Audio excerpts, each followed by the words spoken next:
Tara, samahan nyo kaming mag-elephant ride sa Chang Quoc Camp. So ayun na nga guys, nandito po tayo ngayon sa Chang Quoc Camp dito sa Bangkok, Thailand, at kasalukuyan nga po kaming nakasakay dito sa mga elephanteng nakikita nyo sa inyong screen. Nasa around 15 minutes lang ang mismong elephant ride. Ang view maganda, ang nature, okay na okay ang vibes. Medyo nakakatakot nga lang ang pagsakay dito sa mga elepante na to dahil hindi po natin masasabi na baka bigla na lang silang magwala at tayo po ay mahulog. As you can see, ang lalaki po ng mga elepante at nasa tuktok po kami ng likuran nila. Hindi ko din masasabing fresh air po ang amoy dito mga idol dahil ang amoy dito is mabaho. As in, amoy tae ng baboy or kalabaw.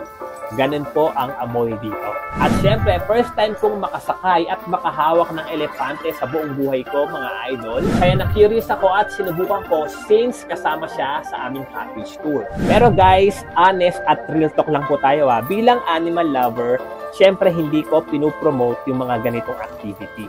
Kung animal lover ka, I'm sure maaawa ka sa lagay ng mga elepante doon. As in, makikita mo sa mga mata nila yung pagod at lungkot nila. Tapos yung mga staff dito na nagko-control sa mga elepante, makikita mo na may dala-dala silang mahabang bakal na matulis na ginagamit nilang panusok sa mga elepante just in case hindi daw sumunod sa kanila yung mga elepante. Which is honestly napakasakit makita. Ginawa ko lang talaga yung activity dahil unang-una nandun na kami. Pangalawa, part yun ng package. Pangatlo, experience syempre, lalong-lalo na first time kong makasakay ng elepante at makahawak in person. Pero after kong maranasan, mga idol, na-realize ko, never ko na siyang uulitin. And I would not recommend it.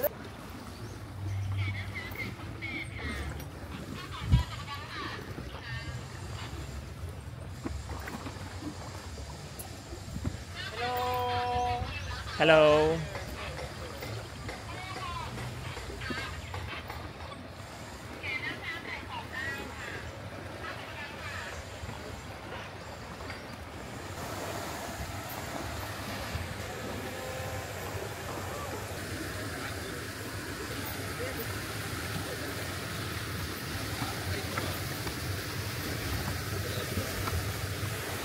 So ayun na nga mga idol, overall thought ko sakaling pupunta kayo sa place na to, aside sa elephant riding, which is hindi ko siya nire-recommend, marami pa naman ibang mga activities dito sa Chang Quoc Camp, aside syempre sa elephant riding. Ito yung mga usually na meron doon. ATV ride, isa sa pinaka-enjoy na activity dito.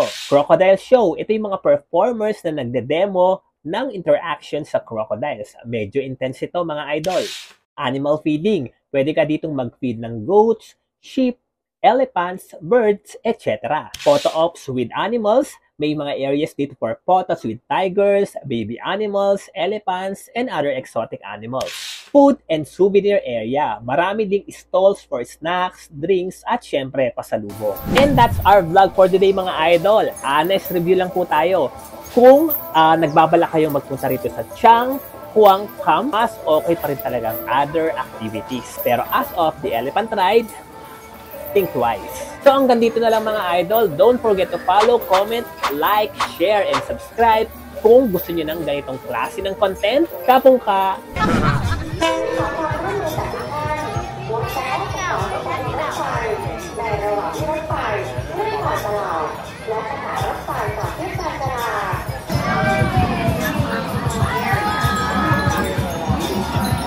Hello! Hey!